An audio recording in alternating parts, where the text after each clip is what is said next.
Get ready. Start. Madam Deputy Chairman, when the House rose for lunch, I was discussing the response of the public to the loan program of the government and was trying to point out that it was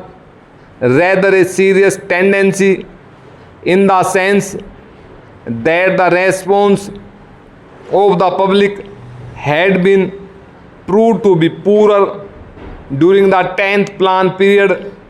than during the 9th plan period. I was trying to point that looking to the fact that the national income was rising and the people were becoming more conscious of a developing economy and the need to mobilize the resources more and more, a contrary trend ought to have appeared, and that in view of that this trend was disturbing. This trend is to be contrasted with the trend of the public regarding the call from the corporate sector for the investment of their monies. Here we find that the shares of some of the new companies or of the old companies that are issuing new shares are oversubscribed at times to the extent of 15 times the capital that has been asked for by the companies. So here are two pictures. One, the picture of the government asking the public to subscribe to the public loans, and the other, the picture of the response of the public to the corporate sector demanding investments from the public. While on the one hand there is an enthusiastic response to the demand from the corporate sector, on the other there is a very poor response as far as the loan program of the government is concerned. This is a matter of some concern, and I feel that the government should pay more attention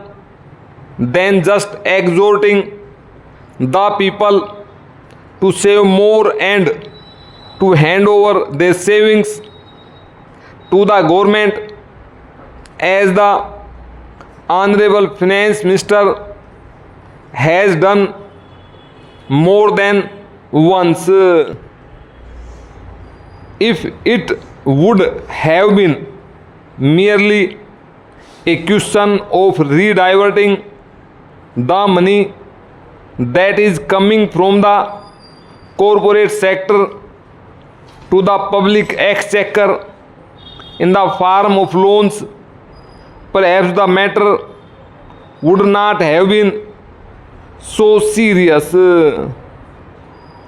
Then it would have been just a question of reallocation of the functions between the public sector and the private sector. But I feel that there is a large amount of money which is just changing to some lucrative channel, and that explains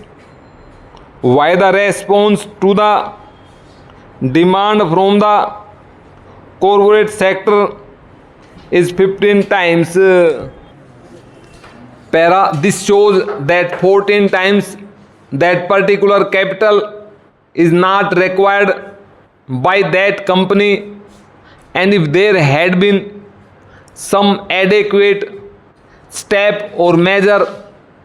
whereby originally that money could have gone to the public exchequer,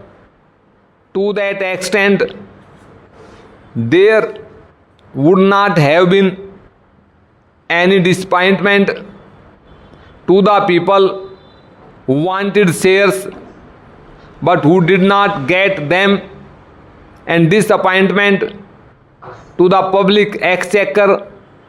by not getting the response which it ought to have got. That, to my mind, leads to the question of the pattern of the rate of interest in a developing economy, and especially in view of the fact that a large number of companies are being floated today which have got an element of growth in them, thereby attracting so much capital towards them. The government of India will have to take into consideration the question of the rate pattern of interest on their loans, and to see whether something could not be done whereby the public will be attracted to a large extent towards their loan program than hitherto.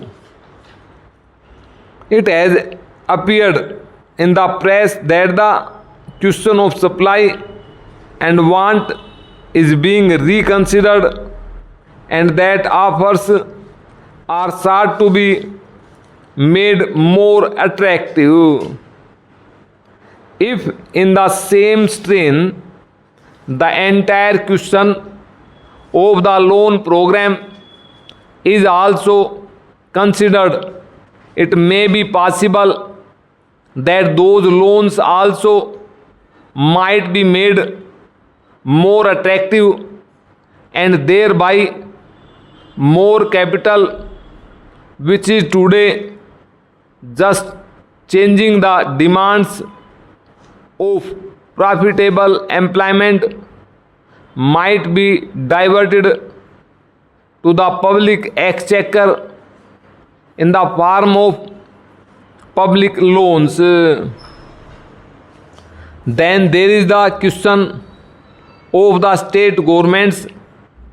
performing their part which has been assigned